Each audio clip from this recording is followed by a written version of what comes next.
Hey guys, welcome back to Kemari Reaction for another reaction video with me today. How are you guys doing? Welcome back, welcome back, welcome back, welcome back. So I'm here to do another reaction video to the group SB19 P-poppers out there. And this is basically episode 1 to them of making their film, which is the music video to their song What. So I'm curious what they're gonna be.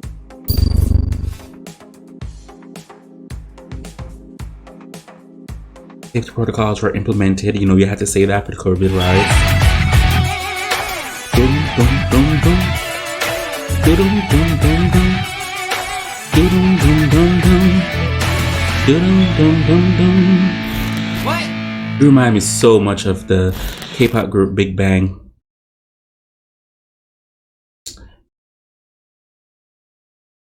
So, dito sa kantang to, it's about parang raising your flag and being proud of yourself and loving yourself. Oh, okay. So, self-love. Kumbaga, pag hindi mo kasi minahal yung gawa mo, hindi mo minahal yung sarili mo, hindi lalabas yung tunay na potential or yung natatagong galing mo. Tuturuan ka ng kantang to. Pag napakinggan mo, tuturuan ka kung paano maging, yun nga, sinasabi ko kanina, kung paano maging proud sa sarili mo. Kahit ano pang status mo sa buhay, gano'n mang kaliit o kalaki. Nung napakinggan ko siya, nung nabasa ko yung lyrics, parang nagkaroon ako ng mataas na pag-asa na maabot ko palalo yung mga gusto kong maabot sa buhay. Itong kanta na to, parang okay. Sino siguro yung mag-represent ko sino. I always mix up Josh and Dito na namin Justin. papakilala ko sino kami. Kumbaga, yung parang kung ano yung meaning ng kanta, yung sarili naming flag. Kasi yung kanta, di ba, about siya sa parang kung sino ka man, maging proud ka sa sarili mo, may sarili kang bandera. And this time, ito yung kanta na magpapakita nun, yung individuality namin and Okay, yung individuality. pagiging grupo namin. These commercials.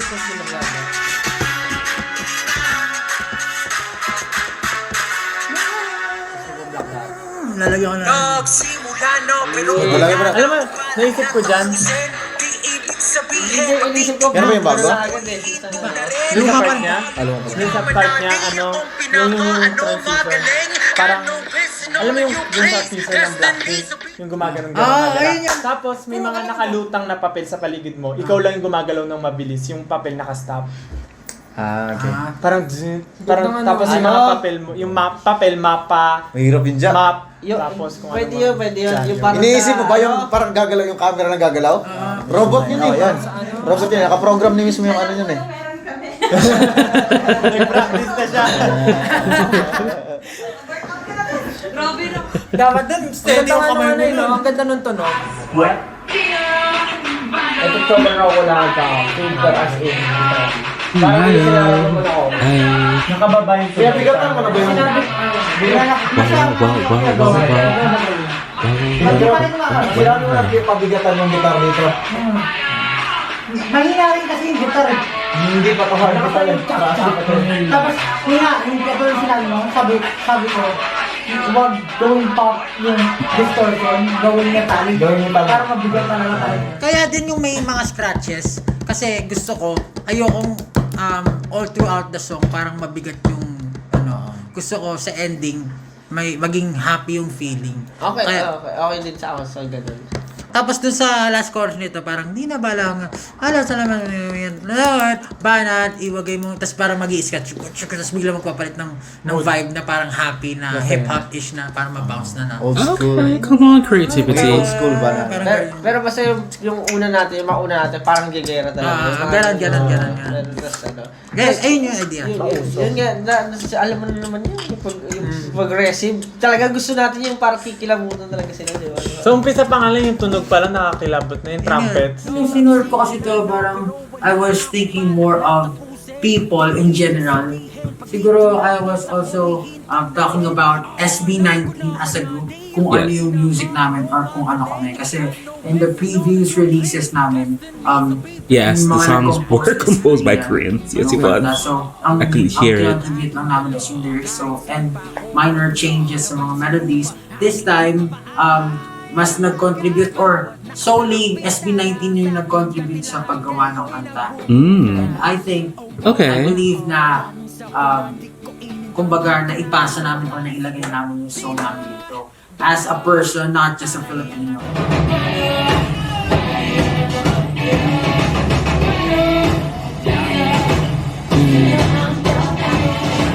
Wow. Ano po tayo ngayon sa... Na-imagine ko po kanina yung music video na yun kasi They have good hair. Dito po tayo ngayon sa... Shampoo commercial. Hindi ako makapagsimula. Dito po tayo ngayon sa... So, dito po kami ngayon sa... Is that Ken? Dito po ngayon sa bahay ni Slace ni Sejun for demo recording. Number 2, demo, second demo. And... ayun yung isa. Busy mag-cellphone. Nagsa-cellphone. Bieber, gabi. Selena. Puro cellphone.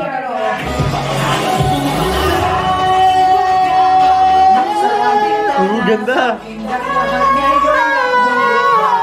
Oh, ganda nun. Very enchanted. Wow.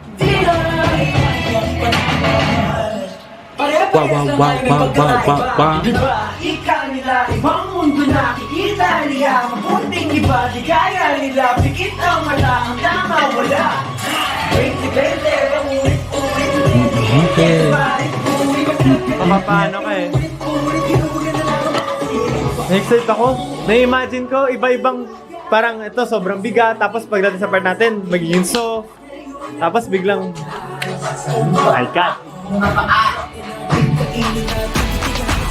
Bumalik ako dun sa pinanggalingan, sa roots namin. So, yung mga kanta talaga, parang connected and parang pinapoint out talaga nila na may pinanggalingan kami and eto kami.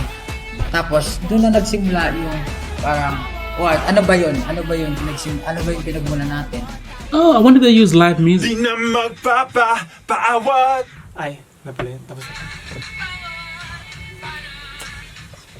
di na magpapaawat, iwawagay wayang watawat.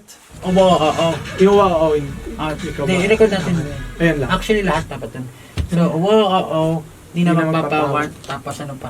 Apat natin sa'yo. Maniwala, darating ang mga biyaya, higit pa sa lahat ng nawala. I want to hear Ken. Maniwala, darating ang mga biyaya, higit pa sa Saba. darating ang mga biyaya, higit pa sa lahat ng nawala. Hey! Yay!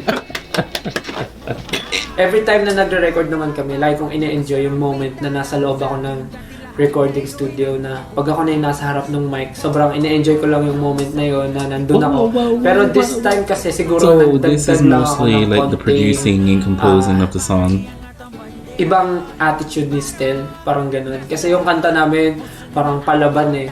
Kumpara dun sa mga kanta namin before na Go Up, Alab. So parang sa recording namin, sa mga recording practices namin, That's a very good song. talagang nilalagyan ko ng konting angas yung, iniisip ko siga ako ganun.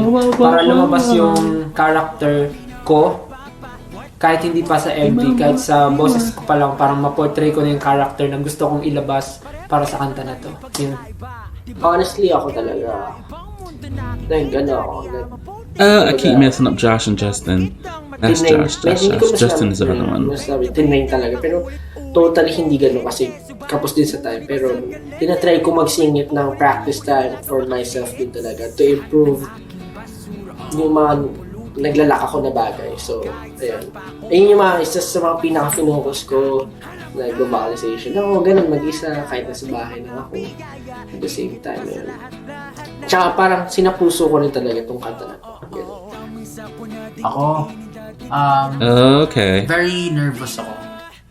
Hindi ko alam bakit, pero kahit na ako yung sumunod ng kanta, kahit ako yung nag-compose, parang feeling ko bago pa rin sa akin yung kanta. Siguro dahil gustong-gusto kong maganda I'm pretty yung sure they kalabas use nila. live instruments in this Sobrang song. kinakabahan ako, pero at the same time, sobrang excited ako at masayang-masaya kasi sa wakas, makakapaglabas kami ng kanta na kami yung magpa-first, kami yung gagawa, kami yung sumulat or kami yung gumawa, parang ganun, na talagang SB19.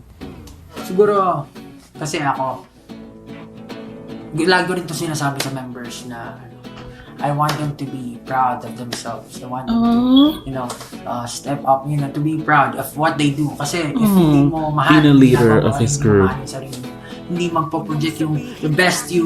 So, ako, as much as possible, at palagi kong pinapaalala na sa mga group. Valid points. Lahat ng mga kaya nyo. Even though parang ironic kasi ako, mahilig kong idaw yung sarili ko. Parang lagi akong lagi akong may self-hate, parang gano'n. Parang feeling ko, parang hindi pa enough yung ginagawa ko. Pero ayun, parang gusto ko sana sa ibang tao ma-push sila na parang maging proud sila para naman malabas nila yung potential nila. Raise your own flag. Be proud and love yourself.